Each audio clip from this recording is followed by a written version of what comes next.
We have spent the last few weeks tracking Napoleon Bonaparte from the heights of power to the lonely, mysterious end on Saint Helena.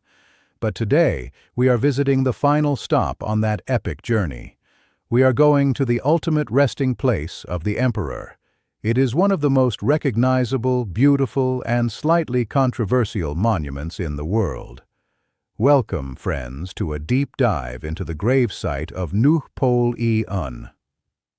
When Napoleon was on his deathbed in 1821, his final request was to be buried on the banks of the Seine, in the heart of the French people he loved so well.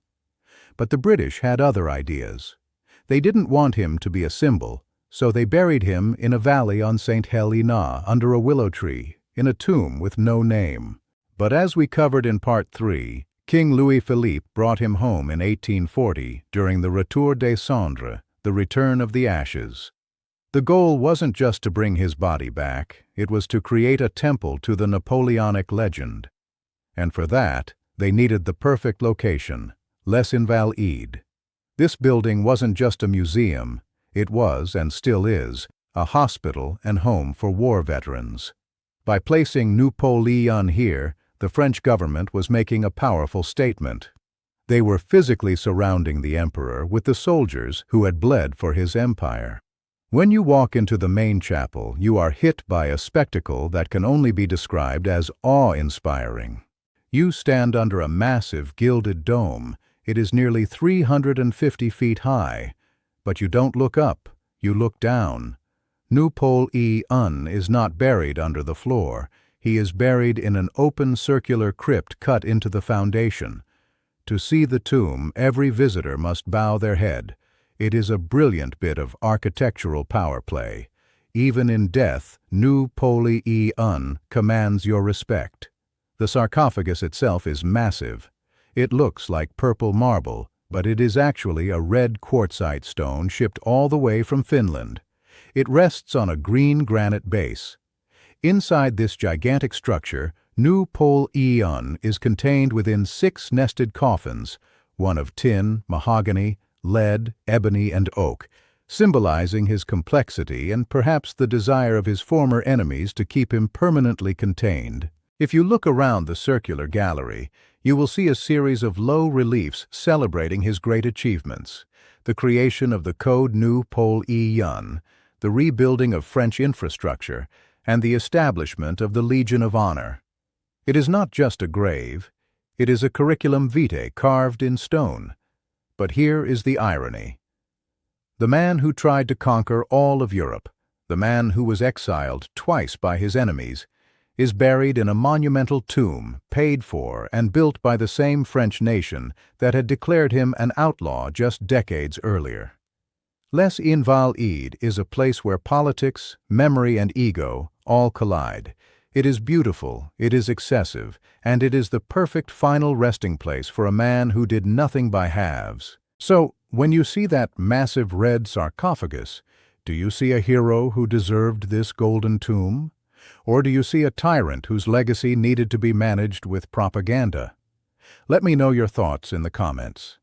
And if you have enjoyed this journey through Napoleon's final moments, make sure to hit that like button and subscribe for our next series where we might investigate a completely different fallen empire. Until next time, keep exploring history. If you have watched Part 1, you know that the only way to view the tomb is to walk up to the balustrade and look down. The architect, Julius Ardu in Man's Art, designed it this way intentionally. To see the emperor, you must perform a small act of deference, a bow of the head. It is a subtle but profound psychological trick that commands respect even 2 centuries after his death. Now, let us imagine we are walking down the staircase into that crypt itself. You don't just find the tomb, you are surrounded by 12 massive marble statues called the Victories. These graceful figures, carved by Jean-Jacques Pradier, stand guard around the sarcophagus. But they aren't just pretty faces. Each statue represents a major Napoleonic victory. They are stylized, anonymous figures holding the instruments of war and triumph, acting as eternal sentinels for the man who led them. If you follow the gallery around the crypt, you will notice the stone floor beneath your feet is a mosaic. It looks like a complex geometric pattern, but look closer at the central design. It is a laurel wreath, the ancient symbol of an emperor. This isn't just a tomb, it is his throne room. But Napoleon is not alone in this magnificent space. Look at the two statues standing guard at the very entrance of the crypt. These are massive, dark bronze figures holding a crown and a scepter. They guard the reliquary chapel, the innermost chamber where Napoleon's actual remains were placed during the ceremony. Let's turn away from the crypt and explore the rest of the chapel, because here is the true irony. While Napoleon rests in the center, the side chapels are dedicated to the men who made his empire possible, and one man who helped tear it down. First, you have the tombs of his two brothers, Joseph Bonaparte, the former king of Spain, and Jerome Bonaparte, the former king of Westphalia. They are buried in adjacent chapels, placed like loyal generals flanking their commander. Then, there is the tomb of the legendary Marshal Vauban, the 17th-century engineer whose fortresses protected France for generations. Napoleon revered Vauban, and placing him here connects the legendary history of France to the Napoleonic era. And then, we find the final silent witness. Tucked away in a side chapel is the grave of Marshal Foch, the Allied supreme commander who led the fight against the next European threat, Imperial Germany, in World War I. This is the beauty of Les Invalides. It is not just about one man, it is a layered history of French military honor. It shows us that even the greatest empires are just chapters in a larger, unending story. So, when you visit Les Invalides, don't just rush to the red sarcophagus. Take a moment to walk the gallery, read the names, look at the statues. Napoleon Bonaparte is the center of the universe, but the universe he created was made by the blood, sweat, and ambitions of hundreds of other men.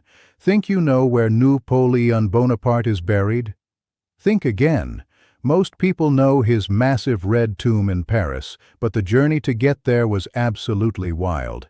Here are 3 facts about Napoleon's grave that sound fake but are 100% real. Number 1. He was buried in a nameless grave for 19 years. After he died on the island of Saint Helena, the British governor refused to let the tombstone say Emperor. The French refused to just use his name. The result? A blank stone under a willow tree. Imagine, the most famous man in the world buried in a no-name plot. Number 3. You are forced to bow. The architect designed the tomb in a circular pit.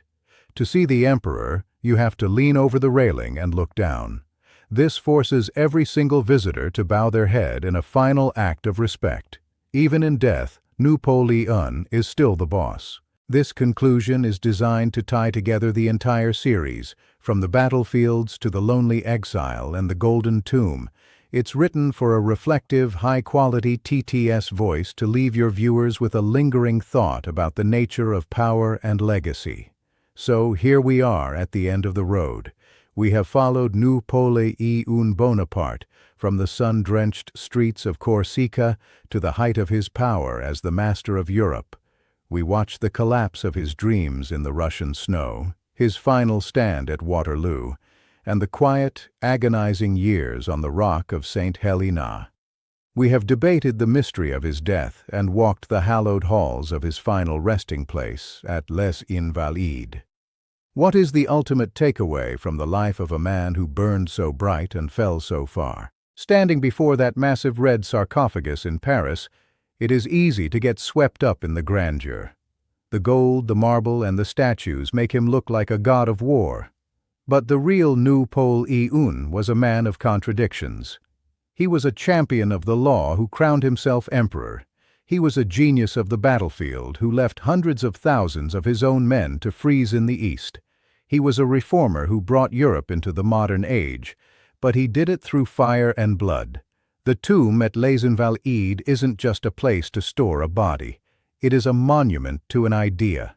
It represents the human desire to be remembered, to be immortal, and to leave a mark on the world that time cannot erase.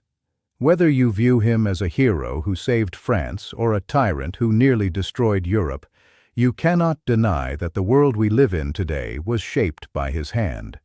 Our laws, our borders, and even the way our modern militaries function can be traced back to the man resting in those 6 nested coffins. As you walk away from the Golden Dome and back into the busy streets of modern Paris, the silence of the tomb follows you. It reminds us that power is fleeting. One day you are the master of the world, and the next you are a prisoner on a remote island. But legacy? Legacy is different. Legacy is what stays behind when the cannons stop firing and the empires crumble. Napoleon once said, "Death is nothing, but to live defeated and inglorious is to die daily." By that logic, the man never truly died. Every time someone opens a history book, every time a student studies the code Napoleon, and every time a visitor bows their head at Les Invalides, he lives again. Thank you for joining me on this multi-part journey through the life, death, and afterlife of the Little Corporal. This has been one of my favorite series to produce, and your comments and theories have made it even better. Before you go, I want to hear your final verdict. If you had to sum up Napoleon Bonaparte in just one word, what would it be? Greatness, ambition, tragedy? Let's get a conversation going in the comments one last time. If you enjoyed this series, please hit that like button and share these videos with a fellow history buff. It really helps the channel grow. And if you haven't already, subscribe and turn on notifications so you don't miss our next deep dive. We might be heading even further back in time for the next one. Until next time, keep looking back, because that is the only way to see where we are going. I'm your host, and this was the end of the line for the Emperor. See you in the next one.